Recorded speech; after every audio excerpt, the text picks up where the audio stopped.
boa tarde, seja bem-vindo à Sociedade Civil. O verão chegou, mas as refeições cuidadas nesta altura do ano não têm forçosamente que desaparecer. Ficar em forma no verão é o tema deste Sociedade Civil. Neste Sociedade Civil deixamos-lhe algumas dicas para ficar em forma. Mas para que o faça em segurança, o fisioterapeuta Paulo Araújo deixa-lhe alguns cuidados a ter com a prática de exercício físico. E o tempo livre também pode e deve ser aproveitado em família. Mais à frente neste programa, falamos com um pediatra que lhe explica como aproveitar as férias para incutir bons hábitos alimentares nas crianças.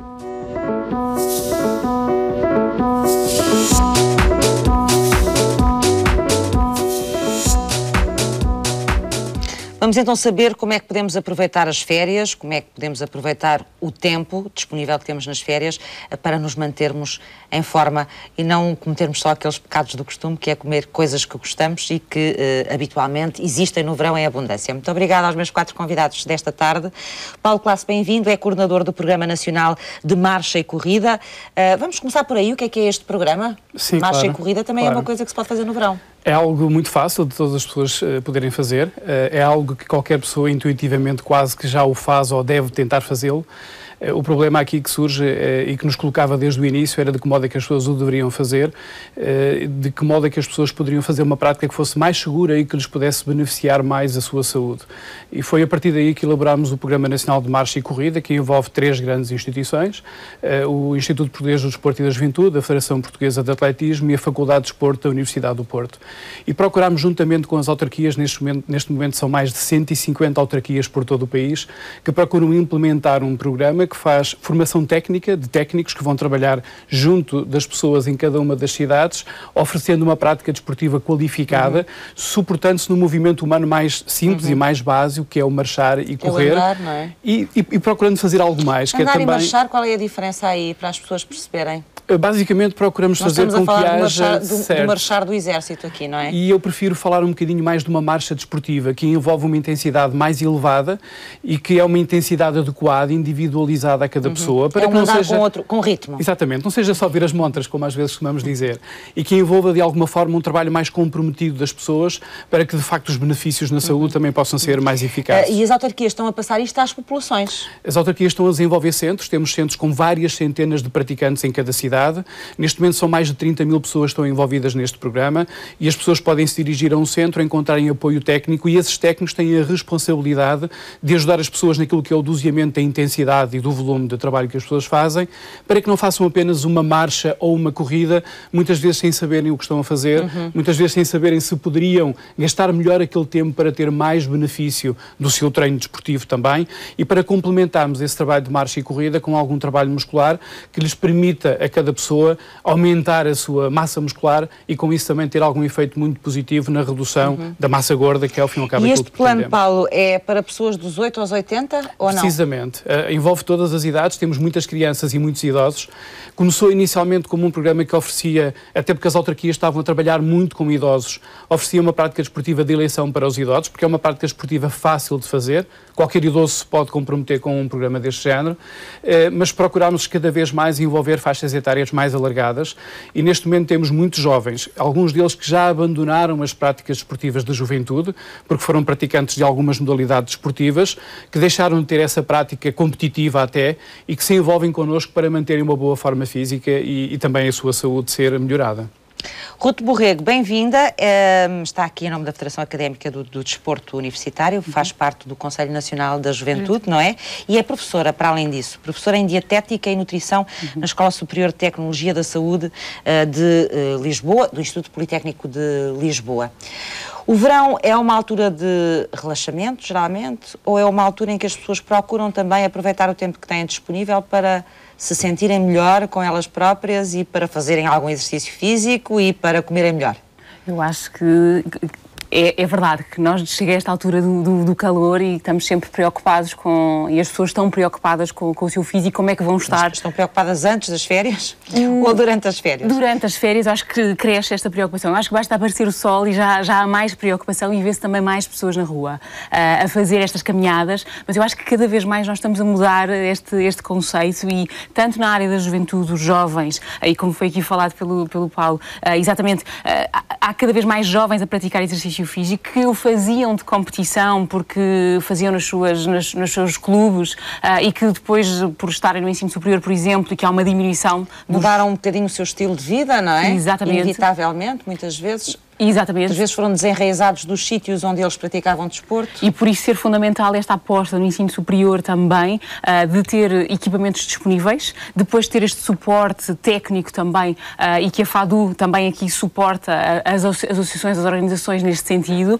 para estimular os jovens a praticar exercício físico e também esta questão do bem-estar e da atividade física, ou seja, não só o exercício de competição, o desporto, mas também o estimular o bem-estar físico dos jovens e por isso outros projetos no qual a FADU e o Conselho Nacional de Juventude estão envolvidos, que é na tentativa de promoção de estilos de vida saudáveis, que é o projeto Consumos Académicos, que envolve várias instituições de ensino superior, de norte a sul do país, exatamente nesta perspectiva de prevenção do consumo nocivo de álcool, mas também promoção do desporto e de estilos de vida saudáveis. Que é outra coisa que acontece também a maior abundância no verão, nomeadamente junto dos jovens, têm mais tempo disponível, mais tempo para sair à noite, não é? E para se divertirem. Exatamente. E, portanto, já vamos conhecer melhor esse projeto e explicar às pessoas qual é o objetivo dele e como é que ele está a funcionar. Elizabeth Pinto, bem-vinda, é professora e é investigadora na Escola Superior de Biotecnologia da Universidade Católica Portuguesa. O verão é bem aproveitado pelas pessoas, geralmente a este nível, de se porem mais em forma e de comerem melhor ou não? Cometem-se muitos estragos nesta altura do ano?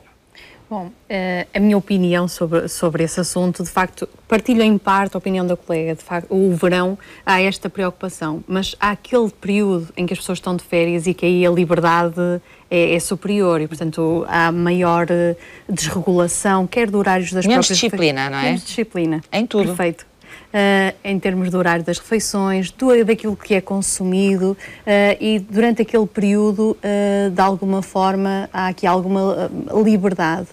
É óbvio que depende do período de que as pessoas fazem de férias, depende se esse comportamento depois se mantém além dessas férias ou não. E para algumas pessoas acaba por quase que deitar a perder o esforço que foi feito durante alguns meses que antecederam esse período. E esse esforço que foi feito uns meses antes também é a melhor maneira de se fazer esforço? Ou seja, não, portanto, não concentrar se deve fazer ali dieta, naqueles meses antes das férias todo o esforço de fazer uma dieta mais equilibrada, provavelmente, que depois se abandona. Às vezes não é nada equilibrada, não é? Às vezes é muito violenta. Exatamente. E provavelmente porque se quer resultados depressa. Esse também é o motivo para que depois, nesta fase, haja uma desinibição completa. Ou seja, a pessoa está ali tão restrita durante aquelas semanas que antecederam esse período, que ainda faz com que a pessoa tenha mais vontade de desinibir completamente esse excessos de duas maneiras. Uma é privar-nos de muita coisa antes e outra depois é vingar-nos daquilo que nos privámos. Exatamente. A questão é sempre a mesma e se calhar é mais difícil, não é? As pessoas não devem fazer dieta, devem fazer uma alimentação que consigam manter sempre. Ao longo do ano todo. E que seja então, equilibrado. E por que não aproveitar o verão, que é precisamente quando as pessoas estão mais descontraídas e têm mais tempo até para pensar naquilo que vão comer e como é que vão comer, para começar exatamente essa dieta equilibrada?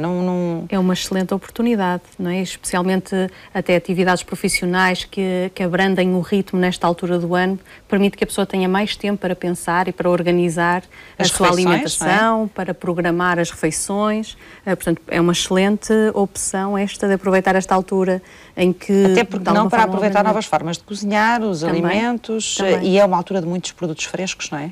Exatamente, aliás são os alimentos preferenciais nesta altura, as frutas, as hortaliças,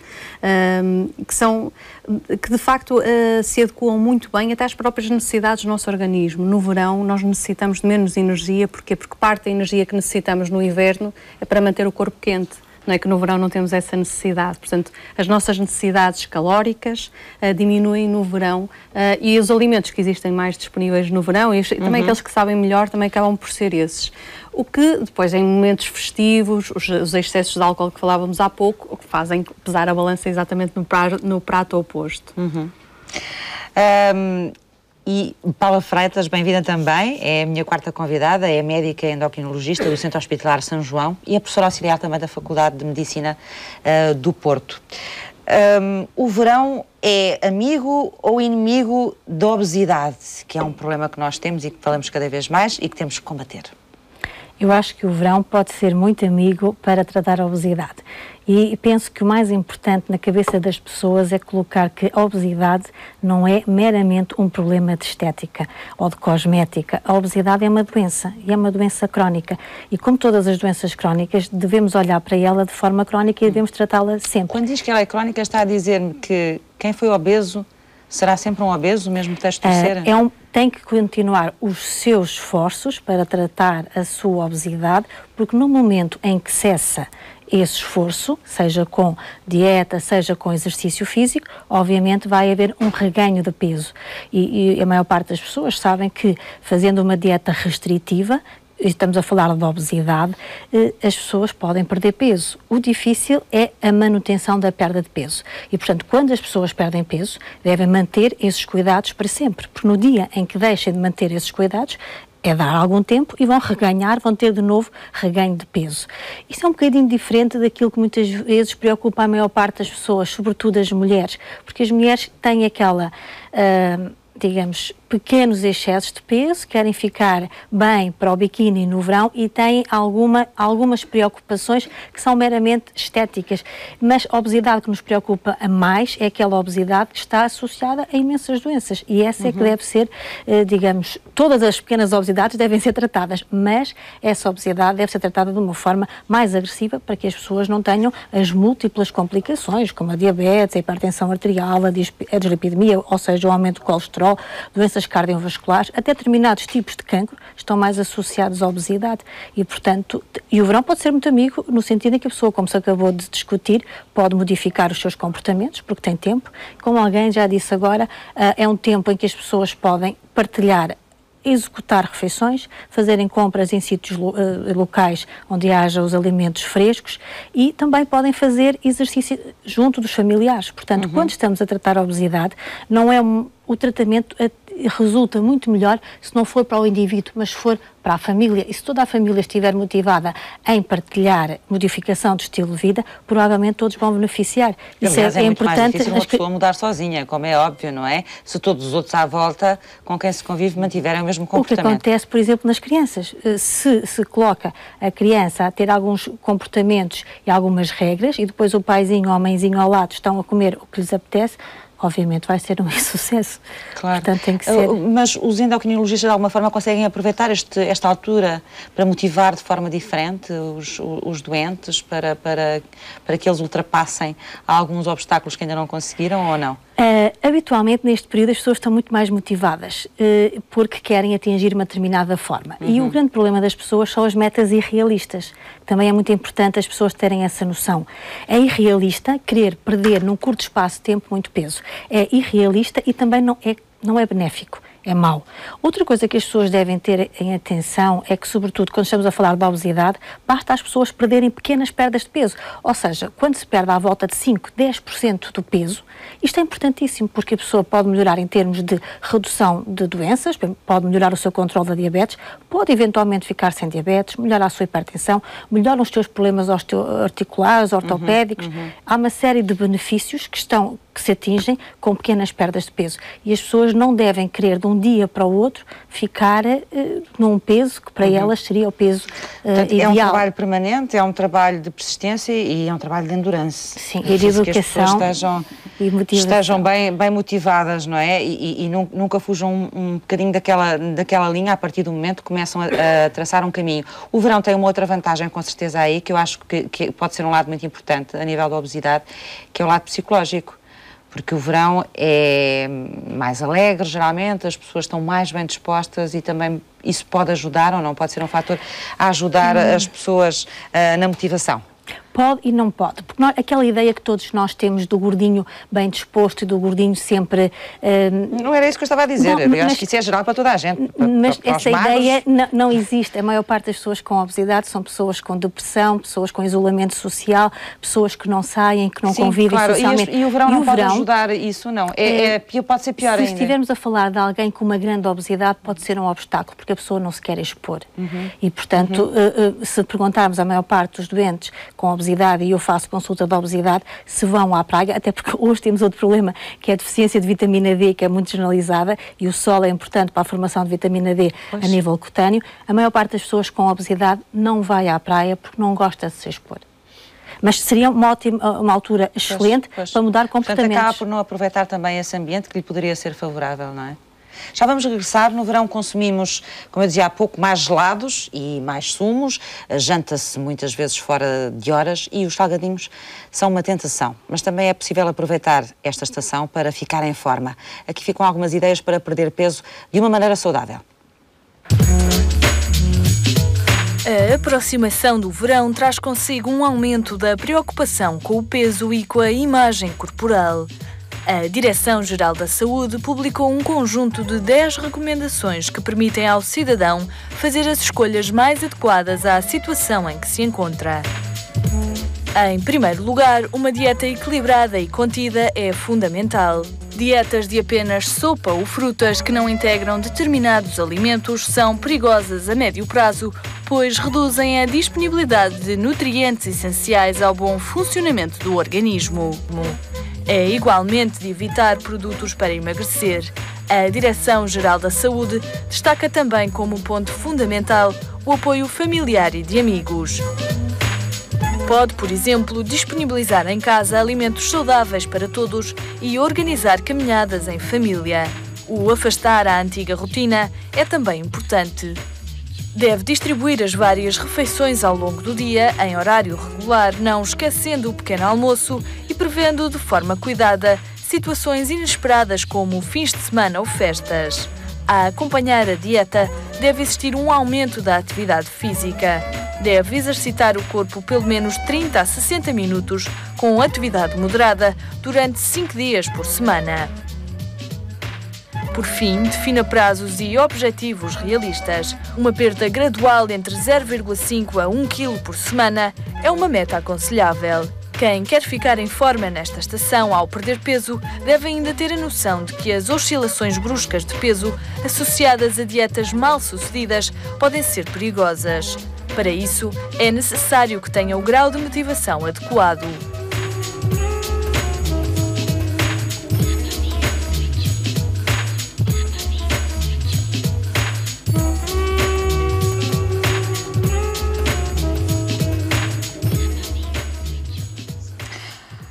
Paulo, vemos cada vez mais equipamentos destes, como estávamos a ver aqui na reportagem, espalhados pelas cidades e junto às praias, etc. Muitas vezes usados de formas estranhas até, porque as pessoas nem sempre sabem como é que usam de usar. As pessoas estão a fazer bem quando pegam num aparelho daqueles e fazem ginástica de qualquer maneira ou até se cansarem e quererem para o lado sem perceber muito bem o que é que estão a fazer? Eu preferia ver mais técnicos junto das pessoas e menos equipamentos, se bem que é preferível que as pessoas façam algo do que não fazerem nada, porque de facto nós estamos aqui com um problema complicado, que é um problema quase cultural de formação das pessoas, no sentido de entenderem o que é que realmente têm que fazer para mudar as suas vidas. Eu acho que um exercício interessante é as pessoas numa determinada idade pensarem o que é que eu quero ser daqui a 10 anos. Como é que eu quero estar daqui a 10 anos na minha saúde, na minha capacidade funcional, se quero ter uma vida saudável ou não, ou presa a determinado nível de medicamentos, e tentarem pensar que vão ter que construir algo de uma forma muito progressiva, muito elaborada ao longo desses 10 anos, que envolve todas as coisas que estamos aqui a falar e que são várias, desde a alimentação, a alteração total dos estilos de vida, onde a prática esportiva é cada vez mais importante. Ainda não falámos muito aqui do sedentarismo, que é absolutamente assustador na sociedade atual. Nós temos os nossos jovens cada vez mais a ficarem mais sedentários, mais presos a um estilo de vida muito condizente com um estilo de vida saudável, porque de facto nós nós temos aqui uma grande atração de muitos meios que puxa as pessoas para que não façam nada. É muito mais fácil no dia-a-dia as pessoas sentarem-se presas a uma televisão, presas a um jogo de computador, à internet. Muitas vezes os jovens sedentários também são filhos de pais sedentários. Há uma ligação, como já aqui falávamos em relação à alimentação, e que é exatamente a mesma em relação à questão desportiva. Se o pai não é um praticante de desporto, o filho também não o vai ser. E é um bocadinho isto aqui que nós tentamos contrariar com o Programa Nacional de Marcha e Corrida, porque sendo um projeto que envolve preferencialmente toda a família, conseguimos colocar desde o avô, ao pai, ao filho, aos netos, toda a gente envolvidas na mesma atividade. Mas há aqui um fator que me parece importante, é que as pessoas, para se motivarem, não se vão motivar apenas porque têm um instrumento perto de casa. Vão se motivar porque se socializam com outras pessoas e porque se envolvem com um técnico que lhes qualifica a atividade delas, que lhes sabe explicar o que está a acontecer e que resolvem um problema que as pessoas não têm neste momento, que é um problema de uma educação desportiva, para que elas entendam o quanto aquilo pode ser importante na vida delas. Se eu chegasse... A orientação é fundamental para si. Isto para mim é tão fácil quanto isto. Se eu chegasse ao pé de uma pessoa e dissesse que tinha um comprimido que resolvia uma série de problemas de saúde relacionados com a hipertensão, relacionados com a obesidade, relacionados com a osteoporose, e que eu tinha aquele comprimido e que lhes vendia, eu ficava rico em muito pouco tempo. O problema é que nós, apesar de não termos esse comprimido mágico, temos de facto a alteração do estilo de vida, que é uma coisa aparentemente tão simples de conseguir alterar e que as pessoas têm uma dificuldade tão grande em alterar porque, por uma questão de educação, não encontram os veículos ideais para conseguirem fazer essa alteração nos estilos de vida. Não é fácil mudar de hábitos, o técnico nós somos animais de hábitos, não é? Não é fácil alterar os hábitos. Certo. Mas mesmo às vezes as pessoas até tendo já alguma consciência de que não são os melhores. Sim, e temos que tentar fazer uma coisa muito importante. Todos nós discutimos muito estas questões e conseguimos alertar as pessoas para a importância da alteração dos estilos de vida. Não estamos a conseguir ser competitivos de alguma forma com outro tipo de interesses que levam as pessoas a aprenderem-se a um estilo de vida sedentário. E há questões que há uns anos atrás tínhamos como muito prementes na nossa sociedade, que era a socialização, o interagir com os outros, o sairmos em grupos, o brincarmos, o fazer atividades simples do nosso dia-a-dia que deixámos de as fazer. É extremamente importante cada vez mais haverem técnicos que motivam, mobilizam essas e que deixámos de fazer, como por exemplo atividades que os jovens faziam na escola. Os jovens agora cada vez fazem menos atividade física. Eu ia para a escola a pé e voltava para casa a pé. Agora temos... Mas as crianças agora no primeiro ciclo, por exemplo, têm alguma atividade física e antigamente não tinham nenhuma. A atividade física que existe não é suficiente, principalmente numa sociedade atual em que o crescimento de tudo aquilo que tem a ver com o sedentarismo e com os maus hábitos alimentares leva tudo para o lado contrário. Ou seja, nós precisávamos ter os jovens e as pessoas todas envolvidas com um volume de prática física regular muito superior ao que temos neste momento. E este é um dos dramas que nós temos. Com uma vantagem muito grande é que quando as pessoas praticam desporto regularmente vão alterar uma série de fatores dos seus estilos de vida. Quem treina regularmente tem necessidade de alterar a alimentação, vai regularizar o sono, vai diminuir o stress, vai melhorar muito a sua socialização. O que quer dizer que há uma série de fatores paralelos que vão melhorar com a adoção de um estilo de vida relacionado com uma prática desportiva regular. Este é um caminho absolutamente decisivo e que é de facto uma questão, eu insisto nisto, é cultural, é de formação.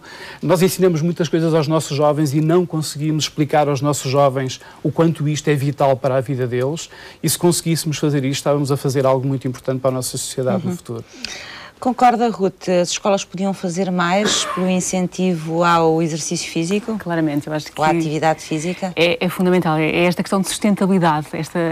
A saúde pública é exatamente isto. Nós precisamos de estratégias de saúde pública que estejam na escola, porque as crianças e grande parte das crianças estão na escola e, portanto, é o espaço ideal para nós promovermos estilos de vida saudáveis, tanto na atividade física, no exercício físico, portanto, temos mais horas dedicadas à atividade física, como depois para a parte da alimentação e todos os outros comportamentos, a questão do tabaco, a questão de todos os outros comportamentos. Quando fala aqui em mais horas dedicadas à atividade física, é mais horas de educação física? As mais horas ou não só? Eu diria que não só, certo? Nós também termos o estimular o recreio está por vezes fechado, porque os espaços assim também, as escolas também assim o fazem, e não estimulam esta parte de atividade física chamar de atividade física informal, as próprias crianças e os próprios jovens. Do levar a bola e jogar a bola, por exemplo, durante o intervalo. Falámos há pouco do brincar na rua, que neste momento, e por questões de segurança, e portanto também isto está a inibir-nos da nossa sociedade poder ter mais... Segurança e de espaço, é muito sítios. Claramente, segurança e de espaço. Agora, a escola é fundamental e depois...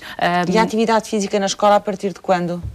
Desde as idades mais Desde jovens. o infantário? Eu diria que claramente, e a evidência diz-nos isto, desde o infantário, desde as idades mais precoces, nós estimularmos a prática de atividade física, obviamente adaptada. E aqui também é outro ponto fundamental, a questão das crianças poderem escolher o seu desporto, a sua atividade também que se sentem confortáveis. E as recomendações são desde muito cedo para as crianças fazerem atividade física, exercício físico, e não só a atividade física formal, estruturada, mas também esta atividade física informal, o deixar as crianças brincar, esta liberdade. E já agora só acrescentar aqui mais um outro ponto, e que cada vez mais está ligado a isto, que é o desenvolvimento de valores. E o desporto e a atividade física também promovem isto, o desenvolvimento de valores das crianças e dos jovens, e se nós começarmos o mais precoce possível, nós vamos conseguir ter esta sustentabilidade, porque faz parte de nós despendermos ou investirmos, eu gosto mais desta palavra, investirmos no nosso dia de 1 hora, de 2 horas, para fazermos exercício físico. E se isto estiver desde pequenos, nós claramente vamos manter isto na idade adulta e vamos reservar este espaço. O que me parece é que isso, por enquanto, não passará de um desejo, porque o que nós temos é precisamente o contrário. Vamos ter menos educação física, por exemplo, nas escolas, não é? É verdade, vamos ter menos educação física. Acho que estamos a reverter aquilo que nós precisamos. E eu sou profissional de saúde e, portanto, se calhar aqui com uma grande defesa, mas nós precisamos de mais saúde. E mais saúde é apostarmos nestes espaços, e a escola é uma delas, o ensino superior é exatamente a mesma coisa, mas apostarmos neste espaço porque estamos a criar jovens mais bem preparados, crianças mais bem preparadas em termos de saúde, ou seja, a sua estrutura, a sua saúde está mais bem preparada para aquilo que são as adversidades que nós já aqui vimos falar. A publicidade, aquilo que acontece com a publicidade é muito mais atrativo nós agarrarmos, ou as crianças irem para um jogo e nós vimos a publicidade a um jogo de computadores e se calhar não vimos uma publicidade a fazer, vimos agora algumas a fazer cada vez mais as corridas que também temos, mas que ainda estão a um nível de publicidade, de cativar. Tal concorrência, é desleal, não é, Paulo? E ao mesmo na alimentação. Eu brinco muito com isto, mas digo, quantos são os spots publicitários que nós vimos na televisão, naquelas horas que sabemos e que as crianças estão a absorver aquilo tudo. Tu achas que devia haver outra regulação? Claramente, eu sou uma apologista de que precisávamos de outra regulação e precisávamos exatamente deste investimento público, de pensarmos, estes estão mais do que descritos, são fatores que nós sabemos que interferem nos hábitos, nos estilos de vida. E, portanto, nós precisamos de ir a estes fatores-chave. A escola, a publicidade, o termos alimentação na escola e também exercício físico adaptado àquilo que são as necessidades dos nossos jovens, porque depois tudo o resto é mais difícil.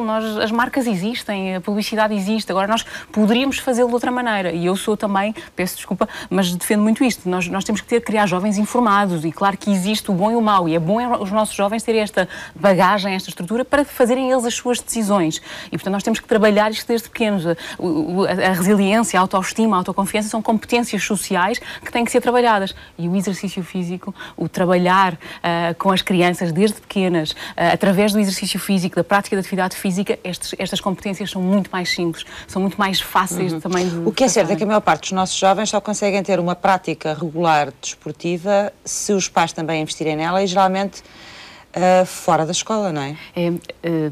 Um dos pontos, o Eurobarómetro que mediu a atividade física... Porque é preciso um investimento dos pais também aqui. E esse foi um dos fatores, ou seja, um dos primeiros fatores era a falta de tempo, que foi indicada, e o outro era a questão em Portugal, portanto, os países todos da União Europeia, em Portugal era um dos países em que saía este valor, que era o dispêndio que era feito em termos económicos, em termos financeiros, para se poder fazer atividade. Às vezes não é preciso grande dispêndio, porque há muitos clubes que fornecem atividades, não é? E jogos, sobretudo, coletivos, que também são uma boa forma deles crescerem, mas depois é preciso levá-los, trazê-los. Exatamente, estamos aqui a falar... Exatamente. Uma certa disciplina também dos pais e exige o seu investimento e o seu trabalho, não é? Mas que é um investimento, ou seja, volto a dizer isto, é um investimento que a criança faz normalmente. Eu volto a dizer que é importante também as crianças fazerem aquilo que gostam, não aquilo que os pais gostam que elas façam, mas elas também fazerem aquilo que gostam. Não é isso que eu dizia, não é na hora de escolher. Não. É na hora de apoiar. Mas este apoio... Eles depois precisam desse apoio.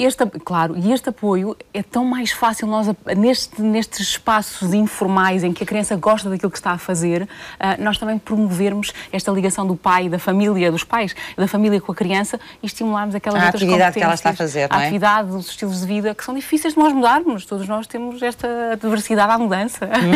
E, portanto, se forem desde pequeninos, muito mais fácil. Já não precisam de mudar, não é? Muito mais fácil. Só continuar Estão lá. por ali fora. Elizabeth, quais são os principais erros alimentares que nós cometemos nesta altura do ano, no verão? Os principais, portanto, um daqueles que poderíamos salientar são, por exemplo, as refeições que se fazem em ambientes mais quase festivos, entre amigos, em família, em que são refeições mais prolongadas, está mais tempo... Mas pode-se fazer de vez em quando, não faz mal a ninguém, faz bem à convivência. Se estamos a falar das férias diariamente durante vários dias de férias. Se fizermos isso todos os dias, não é? Durante as férias. Em tudo, não é? Como uma atividade física, se deixar de fazer uma vez por ano, também não há problema. Esses jantares, essas refeições prolongadas, às vezes não são jantares, são almoços também, fazem com que as pessoas estejam ali e vão comendo sempre, não é? Exatamente. E, portanto, perdem um pouco a noção. E perdem um pouco a noção do que vão, da quantidade, do tipo de alimentos, porque por vezes a oferta também não é a melhor. Se pensarmos, por exemplo, num piquenique, não é? Se pensarmos rapidamente no piquenique, começamos logo a pensar salgados, rissóis, panados, não é? O piquenique é mais fácil de fazer, de embalar. Que está na mente da maioria das pessoas. Mas, por exemplo, podemos pensar em sanduíches que são feitas, por exemplo, na praia não aconselharia tanto sanduíches feitas na praia, porque tem areia, etc. Ou então, se for com crianças, pode a logística não ser tão fácil. Mas quando pensamos até para piqueniques de adultos, é muito agradável cada um montar as suas sanduíches, ou, por exemplo, massas frias, ou saladas com base de feijão, em que se pode juntar ovo cozido, atum, se pode pôr vários vegetais, alface, rúcula, tomate, milho, e cada um monta à sua vontade. Geralmente não se leva muito vegetais, pois não, legumes para os piqueniques. Lá está, tudo depende das tradições. Por exemplo, eu adoro piqueniques e levo sempre os piqueniques. Não é exemplo.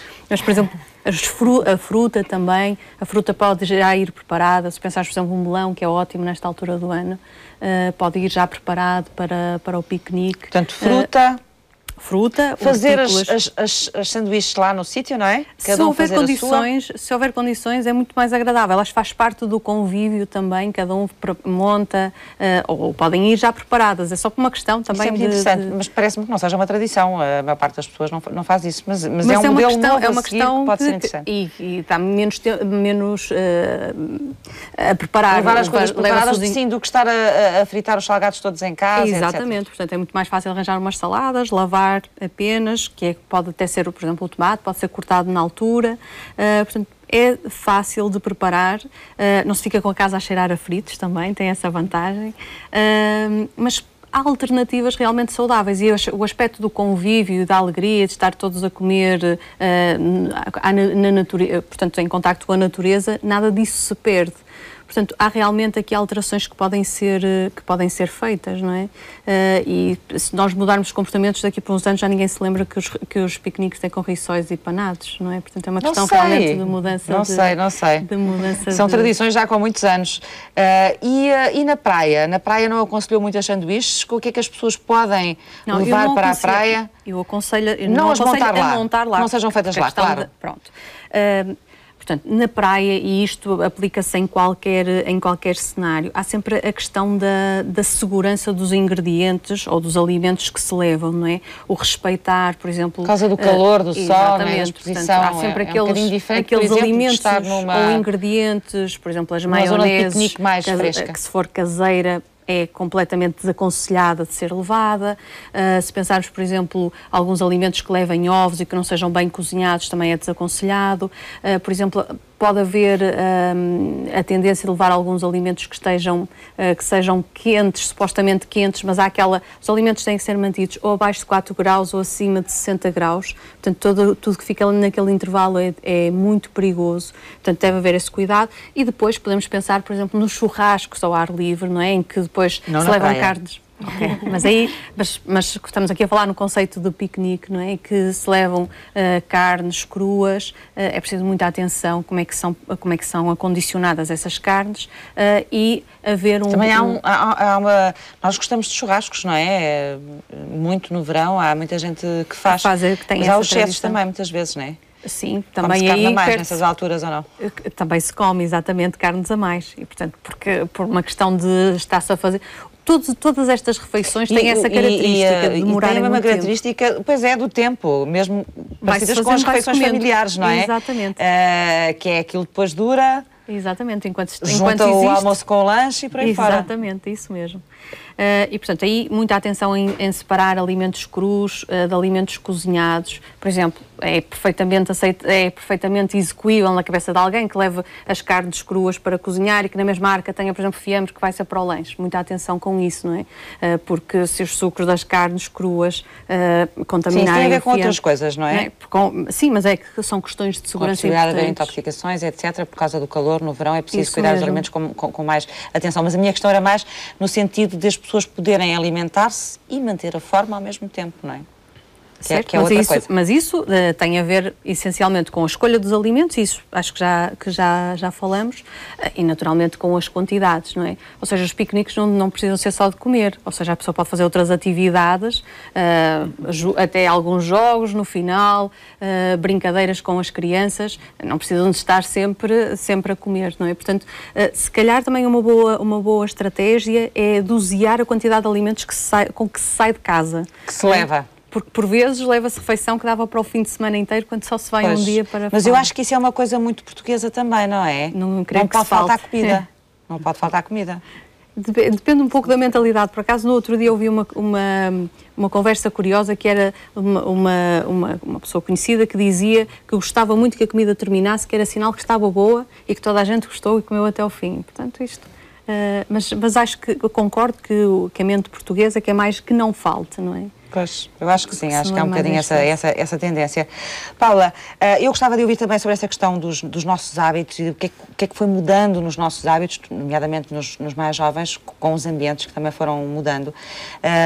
Mas eu queria ainda que me falasse dessa questão da obesidade, porque há pouco, enquanto estávamos a ver a reportagem, estava a explicar-me, às vezes, como nós temos uma ideia errada do esforço que fazemos muitas vezes para nos privarmos de comer e do efeito que isso tem verdadeiramente no nosso organismo, não é? Que não é bem aquilo que a gente imagina.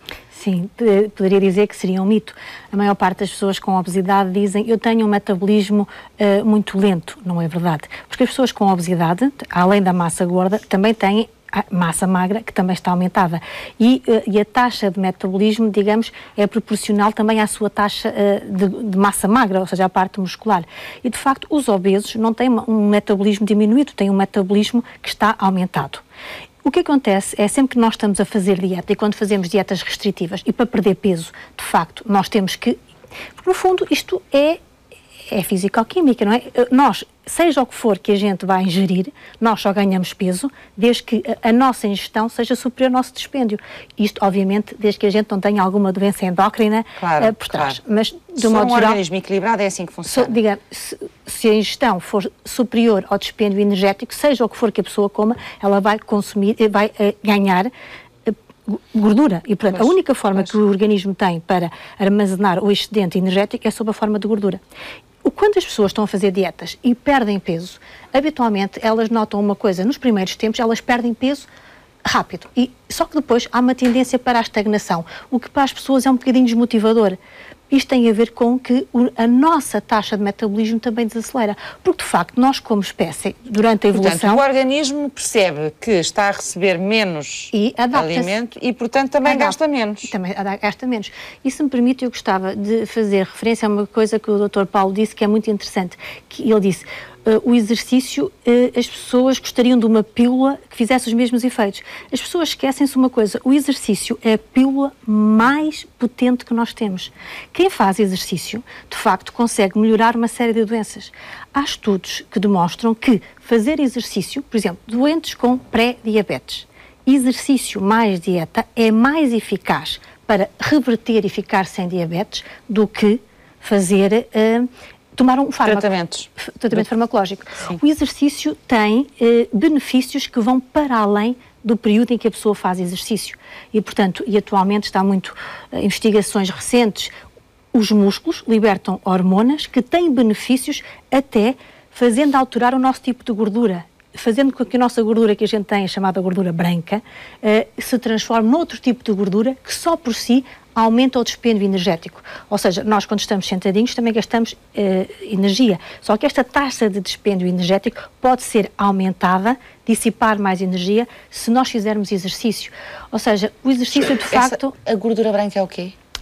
Nós temos vários tipos de gordura. Sim. Temos uma gordura branca, que é a gordura subcutânea, temos uma gordura visceral que está à volta das vísceras, que é aquela que é mais perigosa, que habitualmente as pessoas, por exemplo, as mulheres, não gostam daquela gordura que tem na anca, nas pernas, a gordura chamada ginoide. Isto é uma gordura subcutânea, que é protetora. Ou seja, é o celulite? Não é celulite. A gordura que nós temos subcutânea, a última camada de gordura, digamos assim, a nível da anca, da coxa, sim, é protetora. Há estudos até que referem que quem tiver uma anquinha com menos de, cá em cima, com menos de 50 centímetros, que tem um aumento de risco de doença cardiovascular. Ou seja, a gordura não é toda má.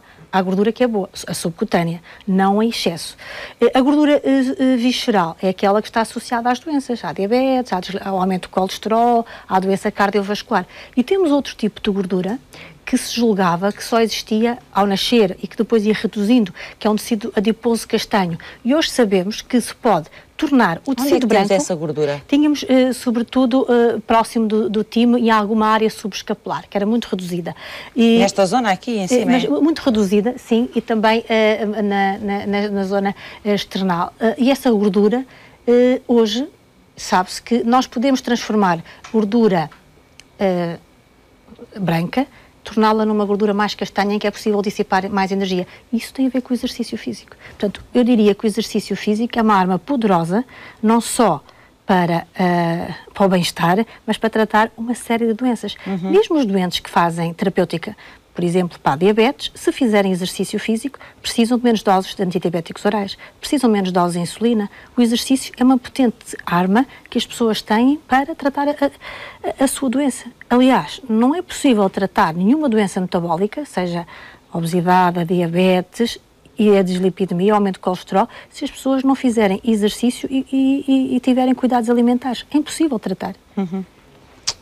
Sabia disto, da gordura branca e da gordura castanha?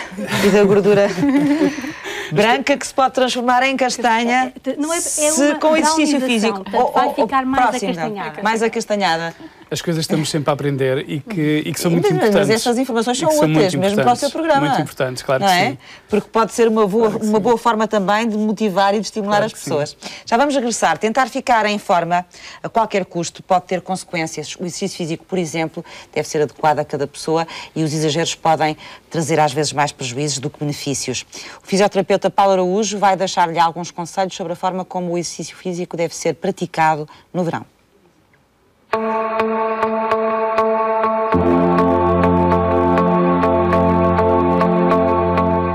Para ficar em forma no verão, os portugueses recorrem ao exercício físico para perder peso e tonificar o corpo. Muitas pessoas acabam por fazer exercício só nesta época do ano, tanto pelas questões meteorológicas como pelos hábitos e rotina que têm no inverno. No entanto, o fisioterapeuta Paulo Araújo afirma que este aumento de exercício físico no verão pode ser uma forma de incutir novos hábitos desportivos nas pessoas. Para o verão põe-se sempre uma grande questão e estar em forma muitas vezes significa, o que também é estar em forma, porque também é importante a pessoa sentir-se bem consigo própria, que é a pessoa quer rejuvenescer um pouco mais, não é? Porque vai ter menos roupa, vai usar roupa mais simples, vai estar mais exposta, quer perder alguma gordurazinha da sua barriga, das suas ancas, quer ganhar alguma cor na sua pele, porque isso está associado com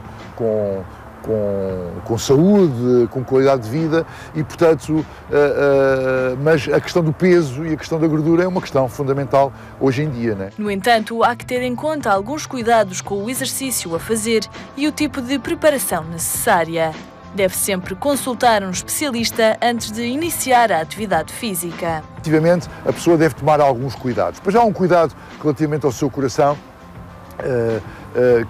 que é uma regra básica, que é a 220 a gente retira a idade da pessoa e tem qual é o máximo de batidelas por minuto que a pessoa deve atingir. A gente podia falar aqui de um conjunto de patologias que deverão ser sinais de aviso, mas não são necessariamente. Para uns pode ser contraindicado, para outros não ser. Agora, elas devem ser alinhadas, devem ser ajustadas à pessoa com a ajuda dos técnicos que percebem do problema e com a pessoa a ter um bom senso relativamente à atividade. Para já, escolher uma atividade, seja ela correr, andar ou ir para um ginásio, que seja adaptada à sua idade e à sua condição. E que seja adaptada às suas capacidades, não é? E isso, melhor do que ninguém, a pessoa pode ouvir o seu corpo, que isso é importante, mas também pode recorrer a alguns técnicos, quer seja um professor de educação física no seu ginásio, quer seja o seu fisioterapeuta, quer seja o seu médico, de modo a que possa com eles ajustar qual é o nível de exercícios que deve fazer. Desta forma, o tipo de exercício também é importante. O exercício de alto impacto é mais utilizado nas aulas de grupo de ginásio, com grandes picos de intensidade. No entanto, este fisioterapeuta defende que a atividade pode ser menos exaustiva, no entanto, deve ser bem planeada e executada para desenvolver a performance física da pessoa. Quando se faz um programa qualquer de exercício, nem que seja andar ou correr, uma coisa simples, não é? Simples, o exercício deve ter sempre alguma progressão, não é? E normalmente a gente costuma dizer que, digamos, o exercício deve ser beneficiar de um modo lento, ou seja, de um modo mais devagar, ter um pico, digamos, de intensidade em cerca de metade a 2/3 do programa de exercícios, e depois no final a pessoa deve relaxar outra vez e deve fazer os seus estiramentos e relaxar. Para que seja efetivo o exercício, ele deve ser pelo menos feito durante mais de 30 minutos, não é? E pelo menos 3 vezes por semana, não é? Para que haja, digamos, a acumulação de um conjunto de benefícios do exercício. Quer seja sobre o gasto energético, quer seja sobre a coordenação, o equilíbrio, digamos, a resposta motora. Portanto, há um conjunto de... Quando falamos de exercício, a gente pensa logo em perder peso, não é? E o exercício não é só para perder peso. Reajustar a silhueta de uma forma saudável e sustentável deve ser o objetivo principal. O exercício físico deve ser continuado e alargado a todo o ano, essencialmente por uma questão de saúde, assim como a aposta em alimentos mais saudáveis.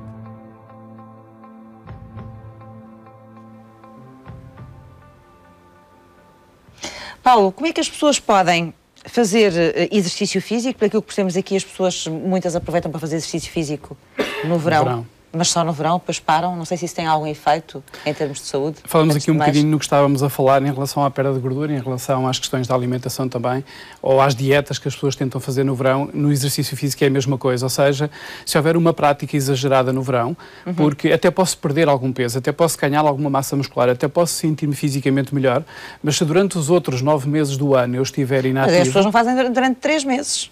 Geralmente fazem só durante um mês de férias, não é? Ainda pior, então. E os outros que estão a trabalhar é mais complicado. O que nós vamos é desregular de alguma forma o nosso organismo, porque ele está a ser preparado para um tipo de atividade física que de um momento para o outro, naquele dia em que terminam as férias, deixa de o ter, e muitas vezes temos um papel de reversão de tudo aquilo que nós ganhamos, que nos pode prejudicar a nossa saúde. Eu acho que se nós definíssemos aquilo que seriam umas linhas de orientação para a atividade física das pessoas, pensando ou não no verão, em primeiro lugar deveríamos retirarmos daquilo que são práticas incorretas, como as dietas doidas que as pessoas por vezes fazem, ou também não adotarem uma prática desportiva de tal maneira intensa que muitas pessoas passam do 0 para 80 e exageram completamente na prática desportiva. Com a ideia de que vão perder e que vão ter grandes efeitos. Ou não? A maior parte vai se lesionar. Podem não ser só em termos de...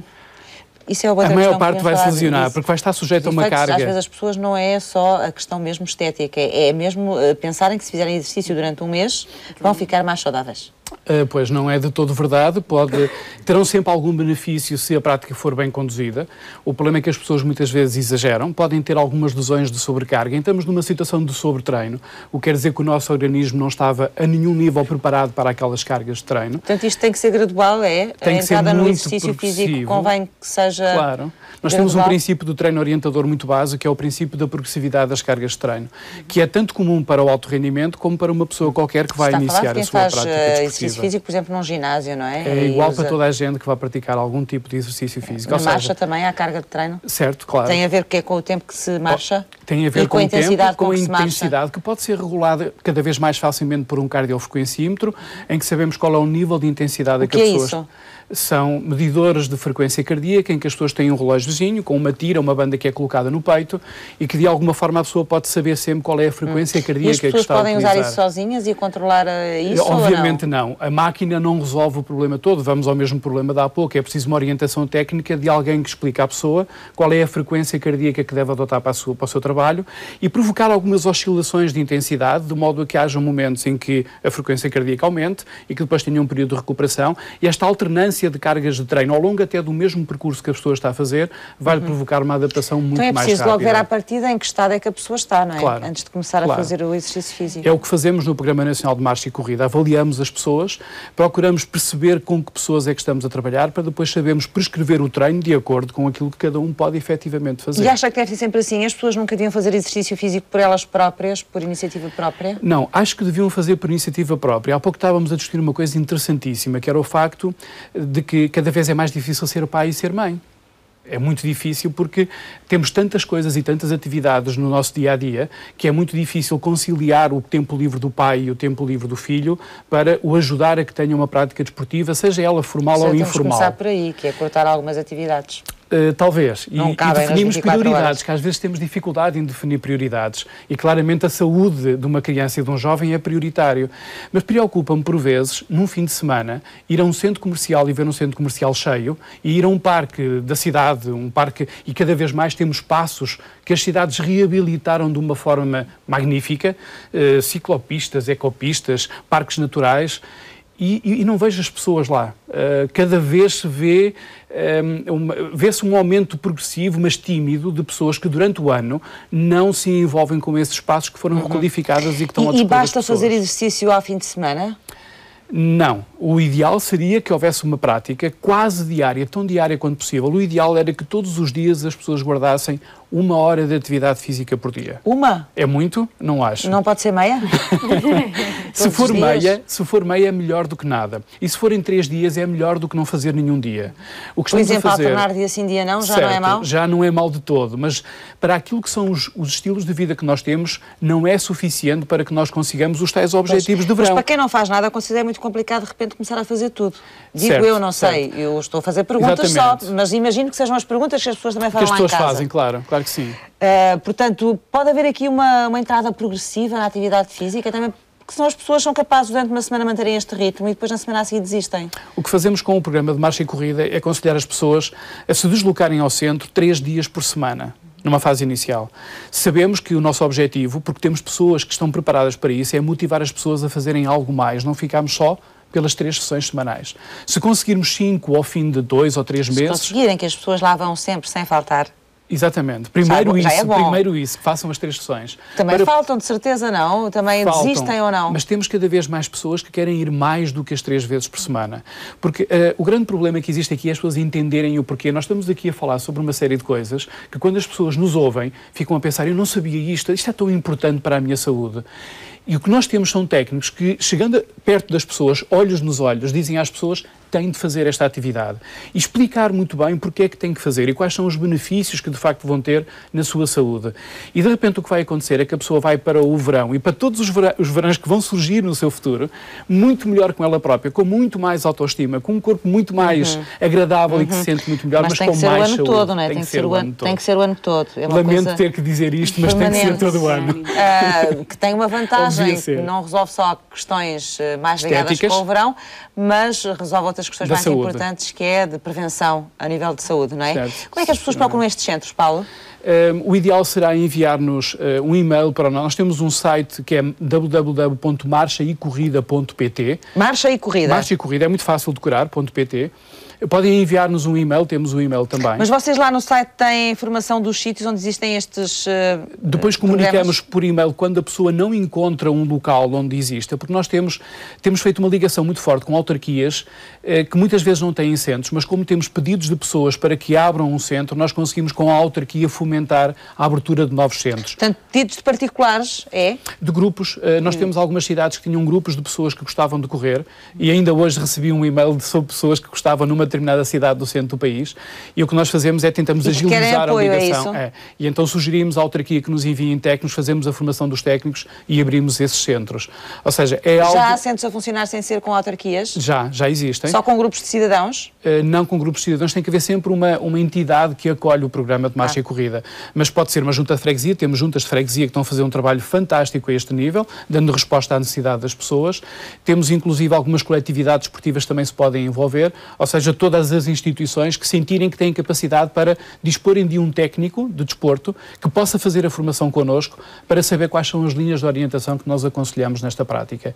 Eu há muito pouco tempo atrás falava com uma colega médica, nutricionista, que me dizia que este era um dos grandes problemas que tinha, que era como é que ela ia propor aos doentes que alterassem as suas dietas, quando depois dizia sempre assim, eu só vou ajudar a alterar a dieta se me garantirem que esta criança ou este jovem se vai envolver com uma prática desportiva. E muitas vezes recebia o feedback do outro lado a dizer, bom, mas onde é que eu vou colocar uma criança que tem um peso corporal tão elevado, que não vai praticar uma atividade desportiva normal numa coletividade desportiva de rendimento?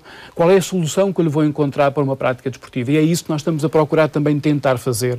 Ou seja, não só prevenir, como dar resposta a pessoas que têm, de facto, problemas de saúde. Sim, porque a maior parte dos espaços que se encontram, a não ser os ginásios pagos, são geralmente ligados a clubes e têm muito a ver com a competição, não é?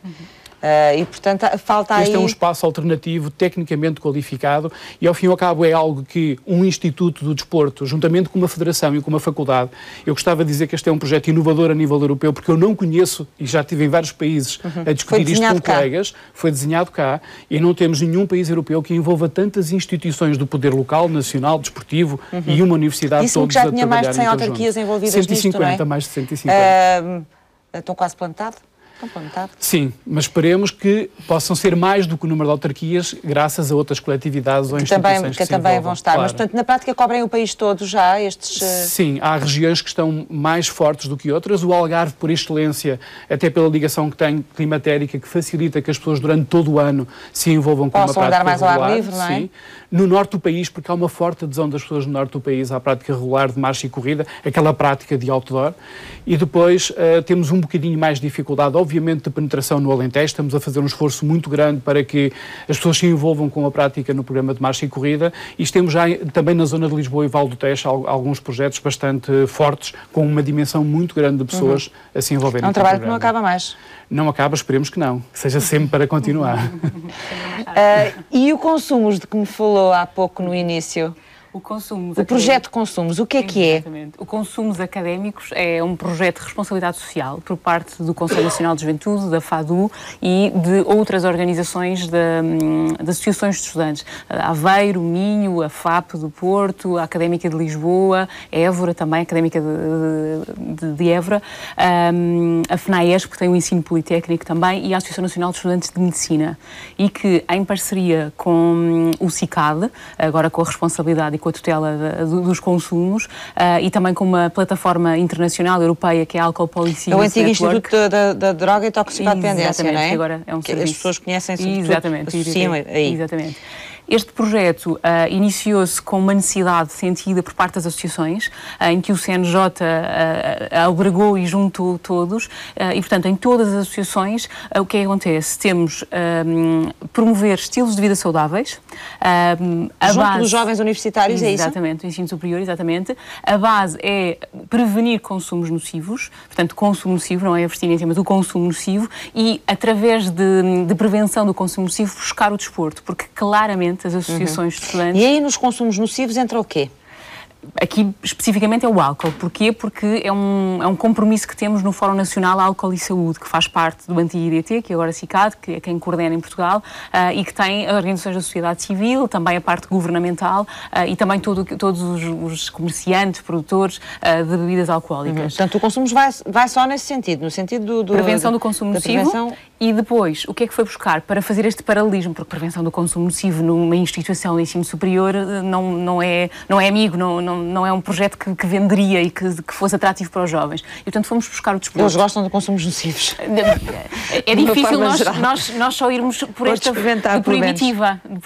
Claro, é consumo. claro. Exatamente. E, portanto, o que é que fomos buscar? Fomos buscar jovens do ensino superior, que são atletas e que deram a cara pelo projeto. E, portanto, são jovens que se cruzam nos corredores das instituições de ensino superior e que também estudam, que têm que conciliar a sua vida de estudantes. Juntar-lhe o estilo de vida saudável. Exatamente. E a ideia é, sobretudo, prevenir ao nível do álcool? Fazer prevenção ao nível do consumo nocivo de álcool. Como é que o estão a fazer na prática? Ora bem, ao longo do ano letivo existem várias ações que decorrem nas instituições, desde workshops, por exemplo, de coquetéis saudáveis. Como é que coquetéis saudáveis e sem álcool, por exemplo, ou seja, como é que nós podemos tornar esta questão do social das bebidas, porque é social, agradável, atrativo e que não leva a consumos nocivos. E, portanto, várias sessões que acontecem, e aqui a FADU e a ANEM dão muito suporte técnico e científico, dado o seu know-how e o seu conhecimento nestas áreas do desporto e também da saúde, para podermos organizar nas instituições de ensino superior estas ações de workshops, seminários, ao longo do ano. Mas depois o grande forte, e aqui deixar esta mensagem, que são as festividades académicas e que normalmente são associadas a consumos nocivos, que não é mentira, mas que as associações neste momento, e estas que eu disse há pouco, são organizações que organizam as suas festividades académicas, mas que também têm por trás também estão com alguma responsabilidade social, ou seja, de nos seus espaços das festividades, poder ter, ao nível da prevenção primária, jovens estudantes que podem atuar no terreno da festa para fazer alguma prevenção de não se chegar a um consumo nocivo, depois disponibilizar nas festas... Portanto, o álcool existe na mesma? Existe. A ideia é, sobretudo, que os jovens sejam sensíveis ao facto de terem que consumir com moderação, é isso? Exatamente. Não chegar a um consumo nocivo. Aprender a consumir. Exatamente. Ter a disponibilidade, que isto é outro ponto que é, não há, só há cerveja. Não é não ter, é ter, mas saber usar. Saber usar. E depois também dar a disponibilidade de ter bebidas que não têm álcool e que são atrativas. E, portanto, também há, e tem havido nas festividades académicas e deste ano também, e do ano passado, espaços nas festividades que são bebidas que não têm álcool e não é só o simples. E o programa atua sobretudo na altura das festas académicas ou não? Tem outras...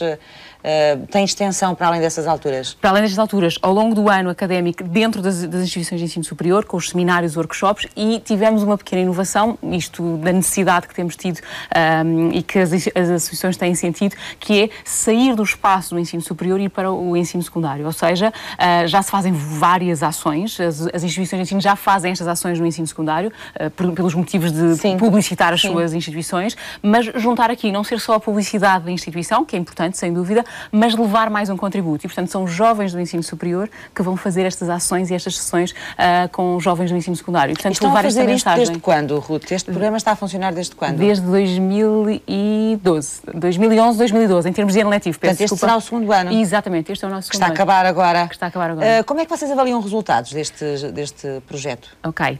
Resultados. Começamos, neste momento, a ter mais atletas, em termos de a querer dar a cara por este projeto. E, portanto, no site pode-se consultar. Portanto, aí podemos concluir que ele é mais conhecido. Mais conhecido, exatamente, porque fomos nós que tivemos que chamar os atletas a querem dar a cara, a explicar. Claro. Pronto, portanto, neste ponto. Depois, por outro lado, a identificação dos espaços. Ao nível das festas académicas, já se sabe, este ano já se sabia que ia existir uma barraquinha, peço desculpa pela palavra, que tinham... São barraquinhas mesmo? Barraquinhas, exatamente. Que tinham bebidas alcoólicas, bebidas que não tinham álcool, mas que não são o sumo simples ou a água, sem outras inovações e que também são atrativas. E, portanto, já há esta procura. E levar as pessoas a provarem, não é? Experimentarem. Exatamente. E, portanto, experimentarem e também dali terem o social e o se divertirem sem ter que chegarmos a este ponto. Depois, outra parte também importante, que é a questão de estar associada à sinistralidade na estrada. E, neste momento, todas as festividades académicas, por proporcionam e investem muito dinheiro, isto é mesmo, é verdade, para terem transportes. Onde é que podemos saber mais sobre esse programa? No consumos.org, não é? .org, exatamente, com M, não é um erro ortográfico, gosto de dizer isto, é mesmo consumos. Consumos, sim. Sumos. Portanto, é tudo junto, mas Exatamente. é com C-O-M. Exatamente. Consumos.org. Portanto, há mais informação sobre este programa que é para continuar. Para continuar, Penso eu. exatamente. Já vamos regressar a alguns alimentos que devem ser evitados na dieta das crianças no verão. A proximidade e o tempo livre dos pais nesta época do ano pode ser também uma oportunidade para criar bons hábitos alimentares. É desde tenra idade que todos podem aprender a comer bem e a preferir alimentos saudáveis. É por isso importante que se promova junto das crianças uma alimentação saudável. Os pais podem aproveitar o tempo de férias para, de uma maneira divertida, explicar como alguns alimentos são indesejados. Uma das vantagens desta maior disponibilidade é poder conviver, tornar um momento da refeição um momento de convívio. Isto também faz parte dos bons hábitos de alimentação. Muitas crianças não são tão amigas de alimentos mais importantes, que são muito constituintes da dieta mediterrânica, como são os legumes, a fruta, os vegetais frescos. E aí podem convidar as próprias crianças para participarem na confecção das refeições. O participar na confecção das refeições dá significado à refeição. Podemos também inovar, fazer espetadas de legumes, grelhadas com ervas aromáticas, se for esse o gosto da criança.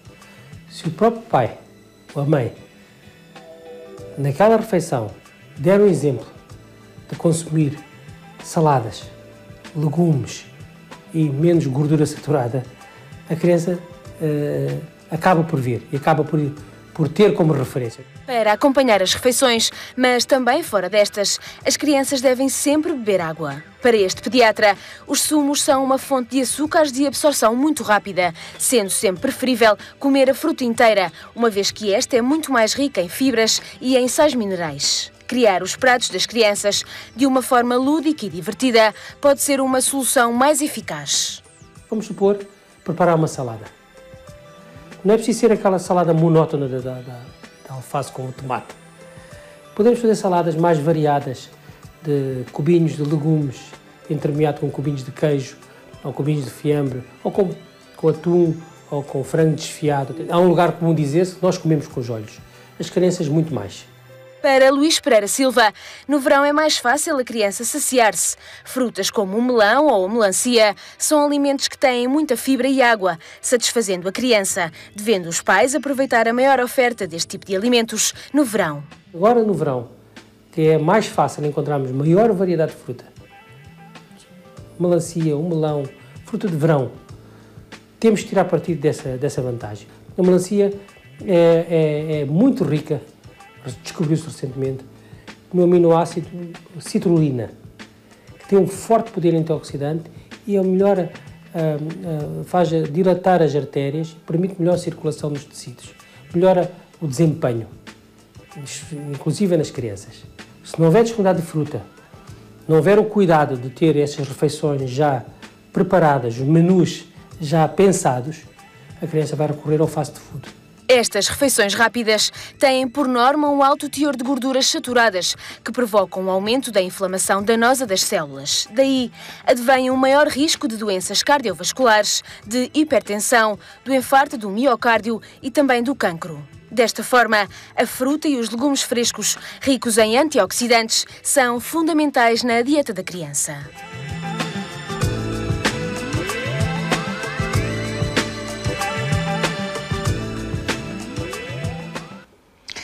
Elizabeth, vale a pena pensarmos um bocadinho nas crianças também no verão, na forma como elas devem ser alimentadas ou como é que a alimentação delas deve ser orientada?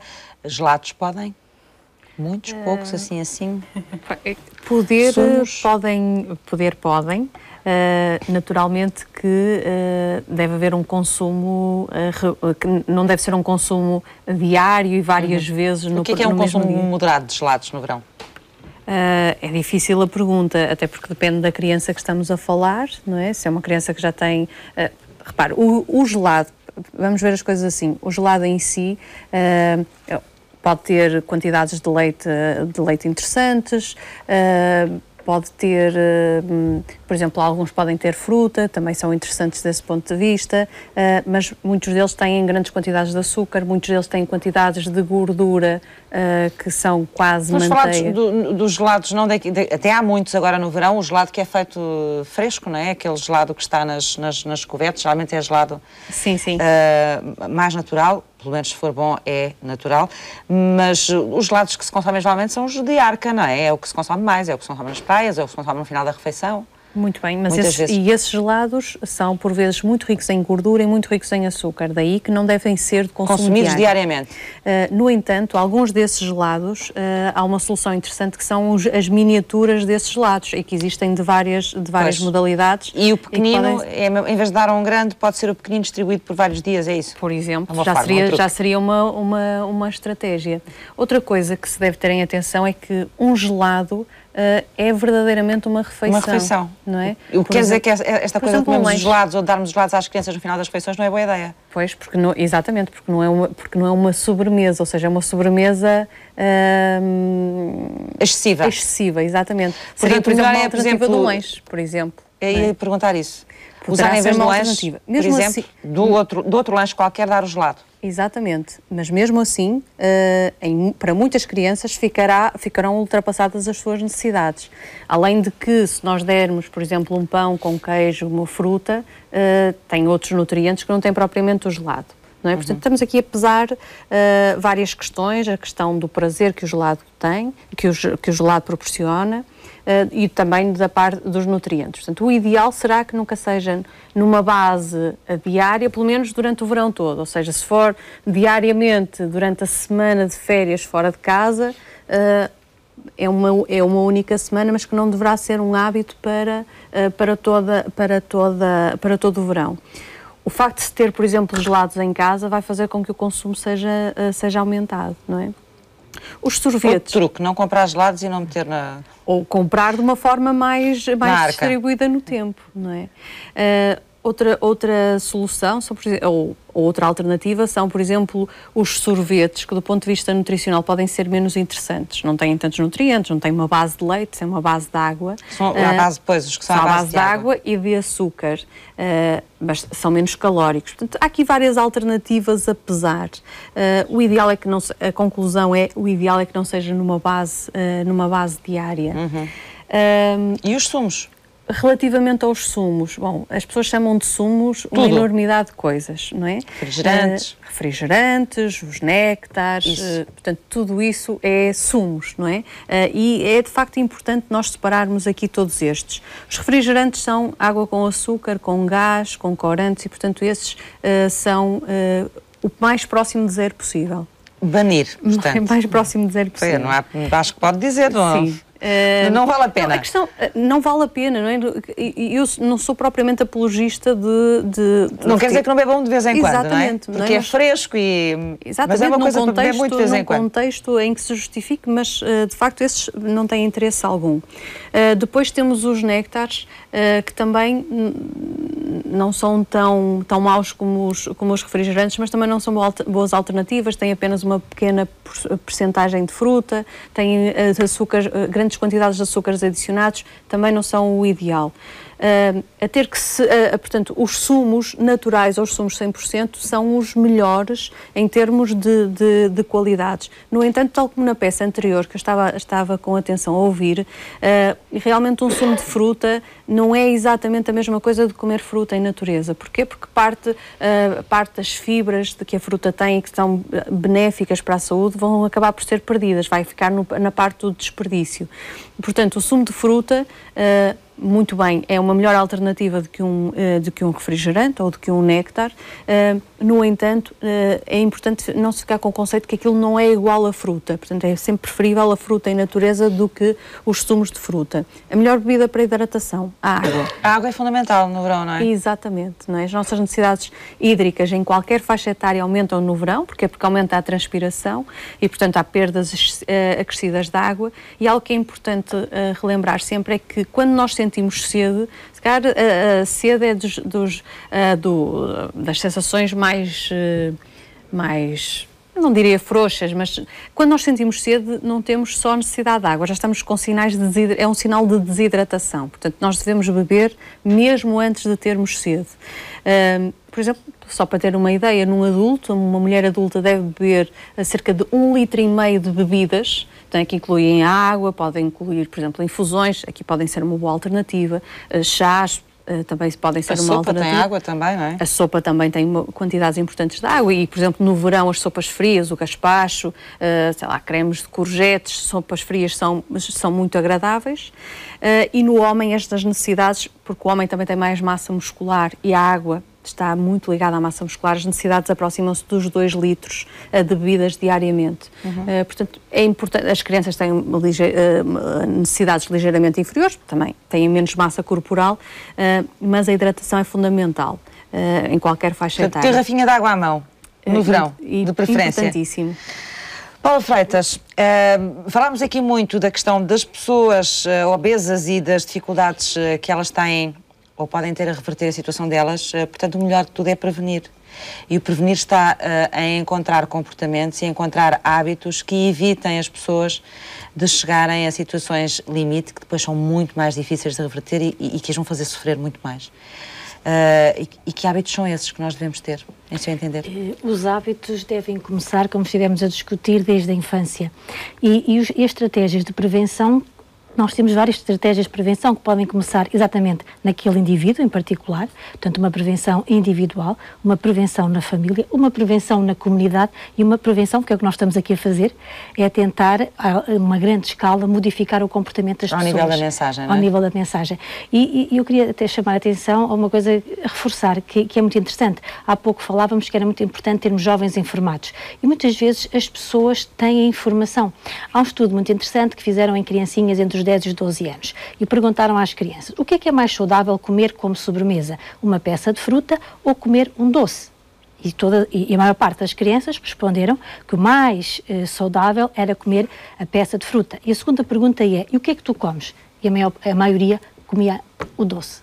Portanto, nós todos muitas vezes temos informação e muitas vezes... Se acontece com as crianças, acontece com os adultos. Com os adultos. E muitas vezes fazemos as escolhas erradas. E o outro aspecto também tem a ver hoje com a disponibilidade. E hoje é muito complicado nós fazermos escolhas, por exemplo, quando vamos ao supermercado, o supermercado é enorme. Um hipermercado é enorme. E, de facto, tem tanta coisa à disposição, não é? É verdade. É a disponibilidade. Exatamente. E por isso é que nunca se deve fazer compras com fome. E deve-se fazer aquilo que no outro dia discutiam, é ir com a lista e as pessoas devem se cingir àquela lista que levam. E se nós repararmos, nós precisamos de muito poucas coisas para de facto, o número de substâncias, digamos assim, que nós precisamos para nos alimentarmos é muito restrita. Se nós repararmos, por exemplo, para a roda dos alimentos, sim, o que lá está é um número reduzido de substâncias. A roda dos alimentos era uma boa ideia para levar connosco quando vamos ao supermercado. Só precisamos daquelas coisas naquela proporção. E as pessoas têm ideias erradas, muitas vezes, em termos alimentares. E também, para reforçar, outra ideia que as pessoas fazem muito, e é um erro muito frequente, é: se faz bem, posso comer muito. Está errado. Todas as coisas são para comer com conta, peso e medida. Por exemplo, todos nós sabemos, e nesta peça que passou, a fruta é saudável, mas a fruta não é para comer 1 quilo de fruta. Para cada pessoa, provavelmente o seu nutricionista vai lhe dizer o que é que ela pode comer e, portanto, não pode comer aquilo que quer. Ou há outras ideias que as pessoas têm erradas, por exemplo, mesmo em relação ao azeite, as pessoas sabem que o azeite é saudável, mas é uma pequena porção. Não é para ser, ou seja, usar 1 litro de cada vez, não é? Temos que fazer estratégias de educação e ensinar as pessoas a fazer escolhas saudáveis. E isto pode ser feito em várias escalas. À comunidade em geral e depois a grupos, por exemplo, há grupos de pessoas que têm maior risco. Mas isto também acontece porque há ambientes que se criaram à volta das pessoas que propiciam de alguma forma e até as incentivam ou estimulam, não é? Ao consumo, e é um consumo sem regras e portanto as pessoas foram-se desabituando de alguma disciplina até que tinham, não é? Não só disciplina, mas também memória alimentar. Estava a ver a peça das crianças e repare, hoje se uma criancinha só comer hambúrguer ou outros alimentos muito processados, a memória dela é desses alimentos. Nós, se calhar, que temos outra idade, se nos perguntarem alimentos da nossa infância, todos nós, de acordo com a nossa área geográfica, vamos ter uma memória de uma coisa que seria muito boa, que a nossa avó fazia, e tem a ver com essa memória. E também as coisas foram modificando, porque, repara, muitas vezes, nós hoje, em relação à obesidade, nós sabemos que a obesidade tem um componente, sobretudo, exógeno. A maior parte das pessoas não tem obesidade porque tenham doenças, nomeadamente doenças genéticas. Nós sabemos que existem mais de 240 genes associados. Há pessoas que têm mais tendência, provavelmente têm os genes que são os genes que propenciam ao ganho de peso, mas de facto o que mudou nos últimos anos foi o nosso comportamento alimentar e o nosso sedentarismo, que foi cada vez aumentando mais. Ou seja, passamos a comer muitas vezes, às vezes muito, e a comer, às vezes, quando comemos pouco, comemos substâncias... O que não devemos... que são muito calóricas, altamente calóricas e têm para quem vai despender muita energia e depois não despendemos essa energia, não é? E às vezes também é cultural. Eu lembro-me, por exemplo, as pessoas acharem só se comerem um grande bife, não é? Também é um bocadinho cultural, tem a ver até com a nossa... Agora estamos um bocadinho mal de novo, mas tem a ver com a nossa evolução nos últimos anos. Comer bem era comer um grande bife, comer um grande peixe, senão estávamos a comer mal. Ou por exemplo, sopa. Eu lembro-me perfeitamente de uma criancinha que eu vi há uns anos e que não fiz nada de especial, apenas eduquei a criança e os pais a alimentar-se. Depois disse, ok, estás ótima, não precisas ficar mais, ficaste ok. E a mãe respondeu-me. Eu disse, agora, este comer sopa sempre, às refeições principais, é essencial, isto é para toda a família. E a mãe respondeu-me, sopa, doutora, não. Já fomos pobres, agora, graças a Deus, somos ricos, não precisamos comer mais sopa. Mas é mesmo uma questão cultural, não é? Também. A sopa foi muito associada sempre. Eu acho que isso está a reverter um pouco agora, não é? Com toda a informação que se dá às pessoas sobre estas questões, e a sopa está a ser valorizada de novo. Há uma confraria da sopa.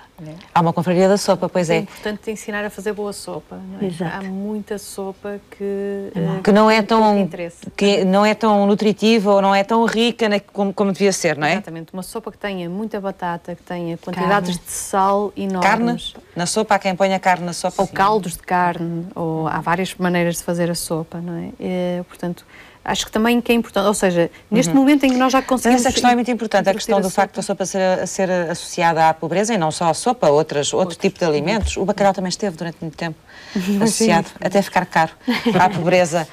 Estamos mesmo no final, eu não sei se querem acrescentar alguma coisa, algum de vós, porque vamos ter que avançar para as respostas dos parceiros. Há só uma situação muito interessante, que eu há bocadinho referi e que às vezes noto que as pessoas ficam muito sensíveis a isto.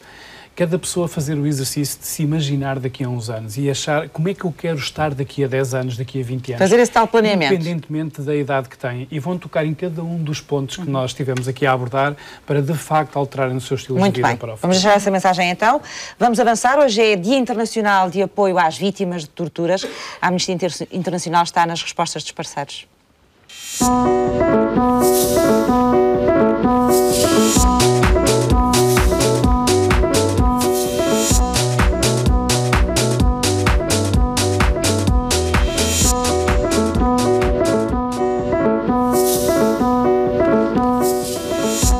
Manuel Almeida dos Santos está aqui connosco hoje em nome da Amnistia Internacional. Muito obrigada por ter vindo. Vamos falar deste Dia Internacional de Apoio às Vítimas de Torturas. Vamos explicar às pessoas, antes de mais, que dia é este, porque é que ele se comemora e que mensagem é que ele passa?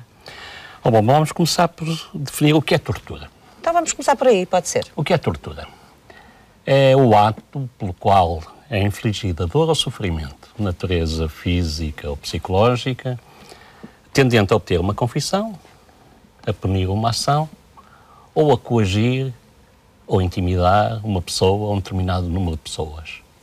Qualquer ato que caia neste espectro é considerado tortura. Está perfeitamente definido. Perfeitamente definido. Quem são as vítimas da tortura?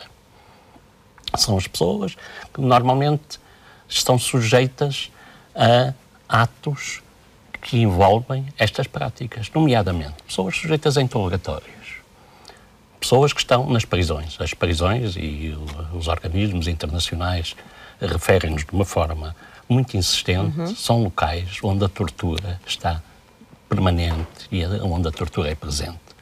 São pessoas que, por razões políticas, como tivemos os casos recentes após o 11 de setembro, são perseguidas. E que ainda temos o caso de Guantánamo, que é um caso que se arrasta há muitos anos, mesmo com as promessas de encerramento, e que também as organizações internacionais continuam a referir que são locais onde é praticada a tortura. Portanto, já temos um quadro do que é tortura, quem são as vítimas da tortura e o que é que se pretende. É ajudar estas pessoas. Porque, em muitos casos, muitas destas pessoas... Foi assim que nasceu este dia? Foi. Para lembrar esta questão. Foi. Sei que a amnistia é lembrar todos os dias. Mas, de qualquer maneira, é importante ter este dia. Há quanto tempo é que existe este dia, Manuel? O Dia Internacional de Apoio às Vítimas de Tortura? O secretário-geral das Nações Unidas, já em 2009, referia que este Dia das Vítimas da Tortura, eu vou só ler 3 linhas do que ele disse, que apesar do impressionante quadro jurídico e institucional estabelecido para impedir a tortura, ela continua sendo uma prática amplamente tolerada e até utilizada pelos governos, e a impunidade dos seus perpetradores persiste. Quando o secretário-geral das Nações Unidas, onde todos os governos... Chama a atenção. Chama a atenção para os governos que lá estão, que ela continua a ser praticada, e a Amnistia Internacional, ainda no seu relatório deste ano, divulgado há poucos dias, volta a, de uma forma muito concreta, denunciar que a tortura existe em 112 países do mundo. Existe provavelmente em mais, mas nestes 112 países, é mais de uma centena de países. Eles estão tipificados com casos concretos de pessoas que têm nome e de pessoas... E em que zonas do mundo é que a questão lhes preocupa mais? Inclusivamente Portugal, em que, por exemplo, todos nós assistimos, vocês, as televisões, muitas vezes fazem disso eco, assistimos a violência desproporcionada na ação das forças policiais, assistimos à denúncia das prisões, ainda na semana passada tivemos uma greve dos guardas prisionais, em que, durante essa greve, não foram respeitados direitos que são dos reclusos e fazem parte do quadro legal que lhes proporciona esses direitos, o direito de visita de advogados, o direito de estabelecer comunicações telefónicas, o direito a ter um mínimo de condições básicas na sua vida. Os reclusos estiveram impedidos de comprar produtos higiênicos, dentífricos, papel higiênico, porque muito do papel higiênico consumido nas prisões é pago e comprado pelos próprios reclusos. E durante a greve da semana passada, o Estado não proporcionou aos reclusos a possibilidade de aceder aos seus direitos. Portanto, a tortura, infelizmente, e como disse o secretário... Existe muitas formas. Existe muitas formas e continua presente. Não é tão clara, não é? Mas ela acontece e continua presente. E como é que a Amnistia a combate? A Amnistia é uma organização que foi criada não com o ideário próprio. Os direitos humanos, a Amnistia Internacional é uma organização de direitos humanos. Direitos humanos esses que fazem parte do quadro jurídico dos referenciais internacionais, quer do Conselho da Europa, da União Europeia ou da Organização das Nações Unidas, os tratados, as convenções, os protocolos, tudo aquilo que a Amnistia defende, os próprios Estados concordaram em que isso devia ser implementado, assinando e ratificando esses tratados. Portanto, a Amnistia o que diz é isto: assinaram e ratificaram, então cumpram.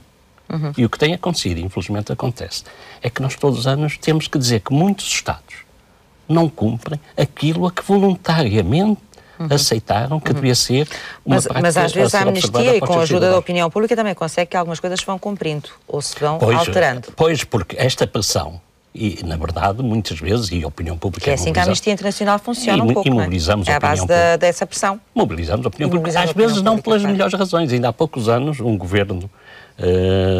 o governo de Camboja, e fica aqui a referência expressa, estava a exercer tortura sobre um dos seus cidadãos e, eventualmente, ele iria ser condenado à morte. E uma das ações que nós fizemos foi fazer pressão sobre uma embaixada na Europa, uma embaixada importante que o Camboja tinha na Europa, para impedir que essa pessoa fosse torturada e executada. A resposta que obtivemos da embaixada foi esta: olhem, os senhores não têm razão, mas não nos invadam o nosso e-mail, nem invadam a nossa caixa de correio, porque estão a perturbar o funcionamento normal da embaixada. Nós vamos poupar o senhor. E foi poupado. E assim se resolveu o problema? Exatamente. Uma questão burocrática, quase. Portanto, esta pressão de mostrar aos governos que a opinião pública tem poder, nós utilizamos... E que está atenta. Nós utilizamos na Amnistia Internacional. Vamos ter que fechar por aqui, estamos mesmo no final do nosso tempo. Quem quiser já sabe, pode conhecer as causas e ajudar as causas da Amnistia Internacional no site da Amnistia Internacional, porque elas estão sempre lá e em Portugal vocês acompanham quer os casos cá em Portugal, quer os casos também lá fora. Muito obrigada por ter vindo à Sociedade Civil. Muito obrigado, e a opinião pública fica convidada a participar deste Dia Mundial de Ajuda às Vítimas da Tortura, indo ao site e escrevendo aos governos onde ela é praticada. Vamos saber outras coisas que vão acontecer nos próximos dias na agenda dos parceiros, que vem já aí, a seguir.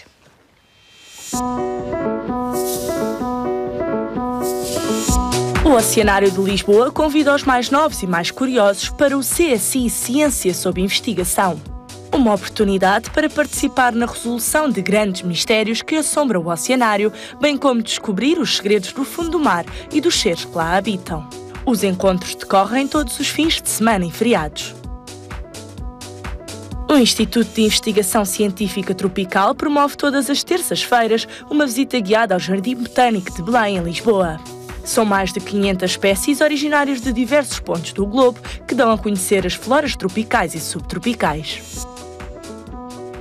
Está exposta no Museu do Oriente uma mostra com cerca de 100 cartazes de propaganda chinesa produzidos entre 1959 e 1981. A exposição funciona como um documento histórico do período que vai da criação das comunas populares ao fim da Revolução Cultural.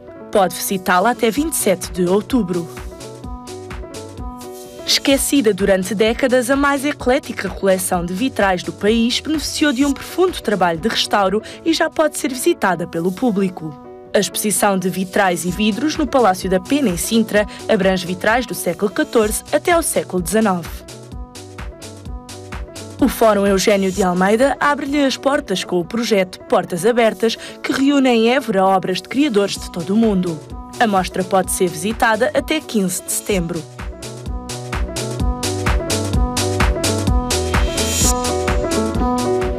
Estamos no final do Sociedade Civil. Muito obrigada aos meus 4 convidados desta tarde. Vou deixar-lhe 2 livros, que são sugestões de leitura aí para casa, se quiser. Um livro para os mais novos, uma aventura, O Aprendiz de Guerreiro, O Reino de Petzet, da Margarida Fonseca Santos.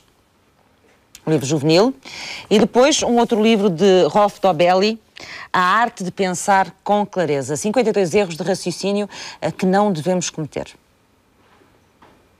O Sociedade Civil vai voltar amanhã. Vamos saber tudo sobre os alimentos clonados. Há quem defenda que eles não são seguros, mas há também quem entenda que eles podem ser consumidos e que são necessários até à subsistência de todos. Não perca a Sociedade Civil de amanhã, porque a Sociedade Civil somos todos nós. Até amanhã.